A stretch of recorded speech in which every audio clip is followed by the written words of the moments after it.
Hello, I'm Safa Qureshi from Harmony Public Schools, and my PBL project is called The True Mirror. It's important to remember when looking in a mirror, you're not seeing your true reflection, but a reversed image of it. It's also important to understand that the reversed image is not reversing right to left, but north to south. By adjusting both mirrors at a 90-degree angle, we create a true mirror in the center line. For this project, we learned about optics physics, especially geometric optics and reflections. Optics physics is the science of visible light. A subcategory of optics physics, geometric optics, is the study of how light rays move.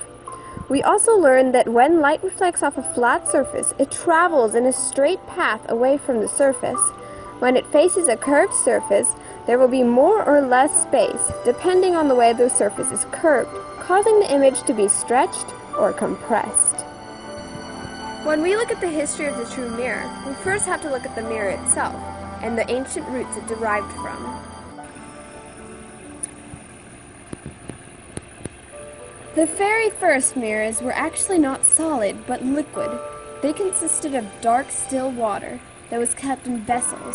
Solid manufactured mirrors were made around 16,000 BC, and specific examples are obsidian or volcanic glass mirrors that have been found in Anatolia, in modern-day Turkey. Mathematician Diocese describes parabolic mirrors in his written work On Burning Mirrors. A variety of different experiments were performed on curved polished iron mirrors by Ptolemy. In his work Optics, he discusses convex, plane, spherical, and concave mirrors. These parabolic mirrors can be considered the first true mirrors, as concave surfaces are true mirrors in certain distance. Isaac Newton set his foundation in 1704. Newton laid the foundation for geometric optics in his written work, Optics. These principles have been used to create telescopes, binoculars, glasses, and even contact lenses. Just recently, the techniques of the true mirror have been applied to create car mirrors that have less or completely lack a blind spot. Interestingly enough, the idea of a true mirror was patented by a Catholic priest in England, John Joseph Hooker, in 1887, but it was simply a crude model of the actual product. Actually, there is evidence of a true mirror-like devices in texts around 40 AD, but no archaeological evidence has been found to support them. John Walter coined the term true mirror in 1998 in reference of his improvement of an old age idea. Two regular mirrors joined in a perfect 90-degree angle. Just recently, a new modernized version was created in 2010 and 2012 at Drexel University by Dr. R. Andrew Hicks. Hicks modified the original model to formulate his own, which he intended to solve the problem of the rear view mirror blind spot found in many vehicles after a colleague complained about the way the mirrors of his bike distorted the road. His solution took advantage of modern technology, using computer algorithms to calculate the angles of thousands of tiny mirrors.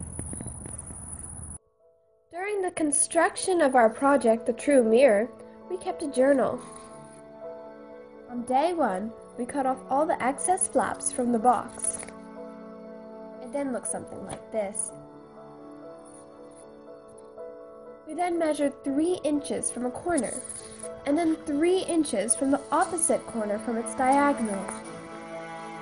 It then looked something like this.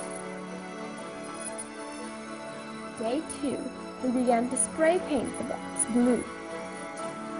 It then looked something like this. We then hot glue gunned on a border of white ribbon along the edges and then added the 2 mirrors at a 90-degree angle.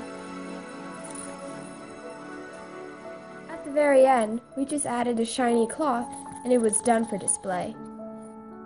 We then got to see the true reflection of ourselves and inanimate things around us. Thank you for watching Harmony Public Schools.